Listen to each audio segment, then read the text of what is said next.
السلام علیکم ورحمۃ اللہ وبرکاتہ۔ دیکھیے کل یہ سبق ادھورا رہ گیا تھا۔ بسم اللہ الرحمن الرحیم۔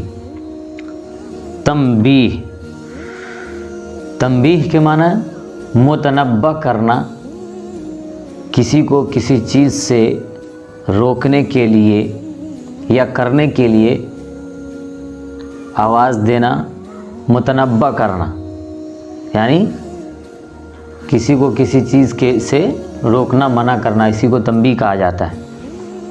جیسے تنبیہ الغافلین، غفلت سے دور کرنا، یعنی چھڑی کو جو ہے عرف عام میں بولا جاتا ہے،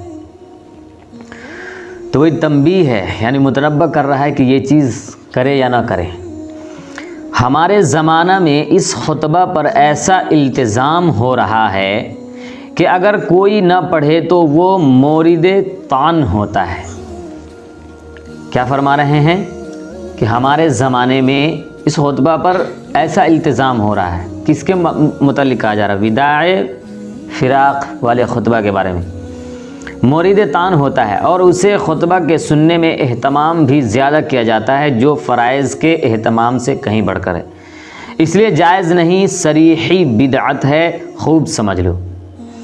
اس کو جو ہے آج کل جو ہے وداع فراق والا جو خطبہ ہوتا ہے، اس کو سب لوگ سننے کو کیا سمجھ لیے ہیں؟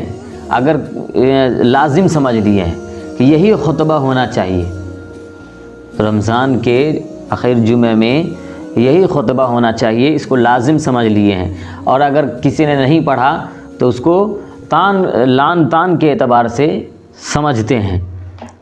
کس کے اعتبار سے سمجھتے ہیں؟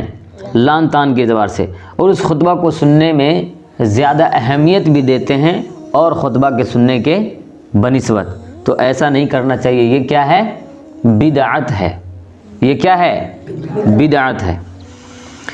مسئلہ، خطبہ کا کسی کتاب وغیرہ سے دیکھ کر پڑھنا جائز ہے۔ خطبہ دیکھ کر کے بھی پڑھ سکتے ہیں اور زبانی بھی پڑھ سکتے ہیں، دونوں چیز ہے۔ یہاں پر صرف دیکھ کر کے پڑھنا جائز ہے بول کر کے یہ سمجھانا چاہ رہے ہیں کہ زبانی بھی پڑھ سکتے ہیں۔ بات سمجھ میں آ رہی ہے کہ دیکھ کر پڑھنے سے مطلب کیا ہے؟ زبانیں بھی پڑھ سکتے ہیں۔ مسئلہ، نبی صلی اللہ علیہ وسلم کا اسم گرامی اگر خطبے میں آئے تو مقتدیوں کو اپنے دل میں درود شریف پڑھ لینا جائز ہے۔ اگر خطبہ کے دوران وقال علیہ الصلاۃ والسلام جو آتا ہے تو علیہ الصلاۃ والسلام کہہ لینا چاہیے، یا حضور پاک صلی اللہ علیہ وسلم کا نام آئے، قال النبی صلی اللہ علیہ وسلم آتا ہے، تو اس وقت جو ہے دل میں صلی اللہ علیہ وسلم پڑھ لینا چاہیے۔ اب سمجھیے کہ درود شریف کتنی اہمیت کی حامل ہے، یعنی اللہ کے رسول کا نام کتنا اہمیت کے حامل ہے کہ خطبہ کے درمیان ہر اس چیز کو کرنے سے منع کر دیا گیا جو معنی نماز ہو، لیکن اللہ کے رسول پر درود بھیجنے کے لیے اجازت ہے، تو نماز میں بھی بھیجتے ہیں، ارے درود شریف نہیں پڑھتے ہیں۔ تو یہاں بھی کیا کہا گیا کہ خطبہ کے دوران اگر اللہ کے نبی کا نام آ جائے تو صلی اللہ علیہ وسلم درود شریف پڑھنا جائز ہے۔ بہتر یہ ہے کہ جو شخص خطبہ پڑھے وہی نماز پڑھائے۔ کہیں کہیں دیکھیے گا کہ تقریر کوئی اور کرتے ہیں، خطبہ کوئی اور پڑھتے ہیں، نماز کوئی اور پڑھاتے ہیں۔ بہت کم جگہ ایسا ہوتا ہے، اکثر و بیشتر ایسا کرنا چاہیے کہ تقریر کوئی کر لے چلے گا، لیکن جو خطبہ دے وہی نماز پڑھائے۔ ایسا نہیں کہ نماز کوئی پڑھا رہا ہے، خطبہ کوئی دے رہا ہے، ایسا نہیں کرنا چاہیے۔ اور اگر دوسرا پڑھائے تب بھی جائز ہے، دوسرا پڑھائے تو بھی جائز ہے، لیکن دوسرے درجہ میں۔ بہتر طریقہ کیا ہے کہ جو خطبہ دیا ہے وہی نماز پڑھائے، یہ اعلیٰ درجہ ہے۔ اور اس کے بعد والے جو ہے کہ کوئی نماز پڑھائے کوئی خطبہ دے، یہ بھی جائز کے درجے میں رکھا گیا ہے۔ مسئلہ، خطبہ ختم ہوتے ہی فوراً اقامت کہہ کر نماز شروع کر دینا مسنون ہے۔ خطبہ ختم ہوتے ہی فوراً اقامت کہہ کر کے نماز شروع کر دینا مسنون ہے، یعنی سنت طریقہ ہے۔ سنت کسے کہتے معلوم ہونی چاہیے، بتانے کی ضرورت نہیں ہے۔ خطبے اور نماز کے درمیان میں کوئی دنیاوی کام کرنا مکروہ تحریمی ہے۔ کوئی کام نہیں کرنا چاہیے۔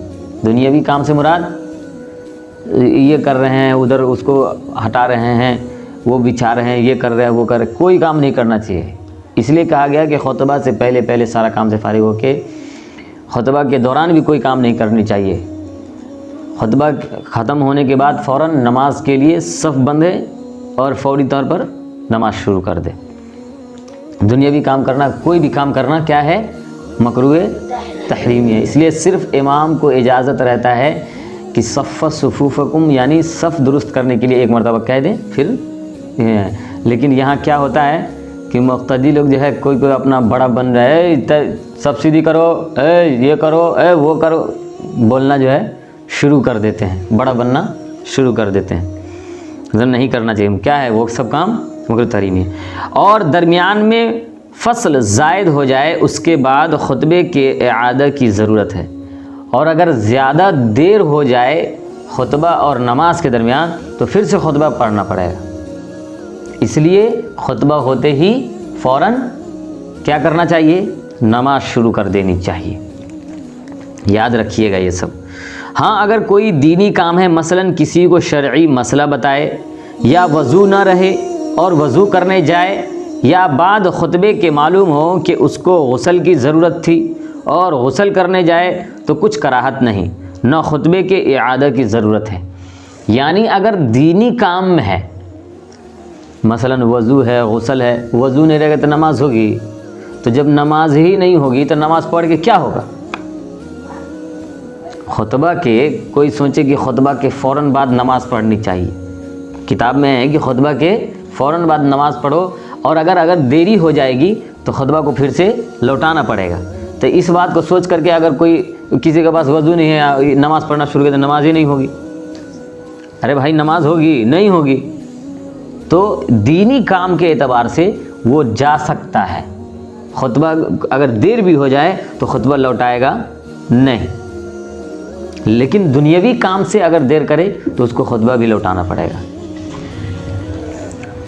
جی مسئلہ، بہتر یہ ہے کہ جمعہ کی نماز ایک مقام میں ایک ہی مسجد میں سب لوگ جمع ہو کر پڑھیں۔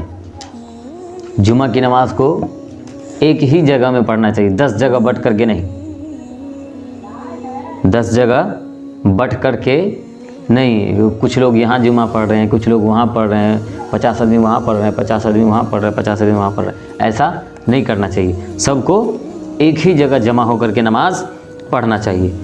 اگرچہ ایک مقام کی متعدد مسجدوں میں جمعہ جائز ہے، اگرچہ ہر مسجد میں ایک جگہ پر کئی مسجدیں ہوتی ہے، سب میں جمعہ جو ہوتی ہے جائز بھی ہے، تو بھی چاہیے کہ پہلے جو سب سے بڑی مسجد ہے اس میں پہنچیں۔ زیادہ سے زیادہ لوگ اکثر و بیشتر کہاں پہنچنا چاہیے؟ جامع مسجد میں پہنچنا چاہیے۔ اس کے علاوہ اگر جگہ نہ ہو تو وہ الگ بات ہے، لیکن اس میں پڑھنا چاہیے۔ مسئلہ، کوئی قاعدہ اخیرہ میں اتحیات پڑھتے وقت یا سجدہ سہو کے بعد آ کر ملے تو اس کی شرکت صحیح ہو جائے گی۔ کیا فرمائیں؟ قاعدہ اخیرہ میں اتحیات پڑھتے وقت یا سجدہ سہو کے بعد آ کر ملے تو اس کی شرکت صحیح ہو جائے گی۔ یعنی تحیات جو ہے دوسری رکعت میں جمعہ کی نماز جو ہوتی ہے اس کی دوسری رکعت میں کیا پڑھی جاتی ہے؟ قاعدہ اخیرہ ہر رکعت میں قاعدہ اخیرہ چاہے جمعہ کا ہو یا ظہر ہو یا عصر کوئی بھی ہو تو اس میں اتحیات پڑھی جاتی ہے۔ اتحیات پڑھنے کے دوران اس سے مراد وہی ہے کہ سلام پھیرنے سے پہلے اگر کوئی شامل ہوتا ہے تو اس کو نماز میں شریک یعنی نماز کا ثواب ملے گا، اور اگر یعنی کہ امام صاحب کو سجدہ سہو لازم تھا تو وہ ایک مرتبہ تحیات پڑھ کے سلام پھیر کے پھر دوبارہ سجدہ کر کے پھر جو ہے وہ تحیات میں ہے، اس وقت بھی اگر سجدہ سہو کے وقت بھی شامل ہو جاتا ہے تو بھی وہ شریک مانا جائے گا۔ شریک ماننے سے مراد یہ ہے کہ اس کو جماعت کا ثواب ملے گا، اور اس کو جمعہ کی نماز تمام کرنا چاہیے، یعنی وہاں پر سے جمعہ کی نماز کو اس کو کیا کرنا چاہیے؟ پورا کرنا چاہیے، 2 رکعت مکمل کر لینے چاہیے، تو اس کو جماعت سے نماز پڑھنے کی ثواب ملے گی۔ ظہر پڑھنے کی ضرورت نہیں ہے، اس کو ظہر پڑھنے کی ضرورت نہیں ہے، اس کے علاوہ میں تو جماعت کی ثواب ملے گی، اور یہاں پر بھی وہی بات ہے کہ جماعت کی بھی ثواب ملے گی، اور دوسری بات یہ ہے کہ اگر کسی کا جمعہ چھوٹ جائے تو اس پہ ظہر واجب ہو جاتا ہے، سمجھ رہے ہیں کہ نہیں؟ اس پر ظہر واجب ہو جاتا ہے۔ لیکن اگر کسی نے قاعدہ اخیرہ کے اخیر تک میں مل لیا، یعنی تحیات میں یا سجدہ سو کے بعد تک میں، تو ان پر ظہر واجب نہیں ہے، بلکہ جمعہ کی 2 ہی رکعت کو مکمل کر کے فارغ ہو جائے۔ مسئلہ، دونوں خطبوں کا عربی زبان میں ہونا اور کسی زبان میں خطبہ پڑھنا یا اس کے ساتھ کسی اور زبان کے اشعار ملا دینا، جیسا کہ ہمارے زمانے میں بعض عوام کا دستور ہے، خلاف سنت اور مکروہ تحریمی ہے۔ یعنی دونوں خطبہ اولا اور خطبہ ثانیہ جو ہے دونوں عربی زبان میں ہونا چاہیے، ایک اردو زبان میں ہو ایک عربی زبان میں ہو، یہ بھی کیا ہے؟ مکروہ ہے۔ اور کیا ہے؟ خطبہ کے دوران کوئی شعر و شاعری ملا دے، عربی ہی کے کلام والا ہو، یہ سب کرنا مکروہ تحریمی ہے، اس طرح نہیں کرنی چاہیے۔ جو خطبہ ہے، جو چیز حکم فرمایا گیا ہے وہی کرنا چاہیے، اس کے علاوہ من گھڑت چیز اپنے اعتبار سے کوئی چیز ایڈ نہیں کرنی چاہیے۔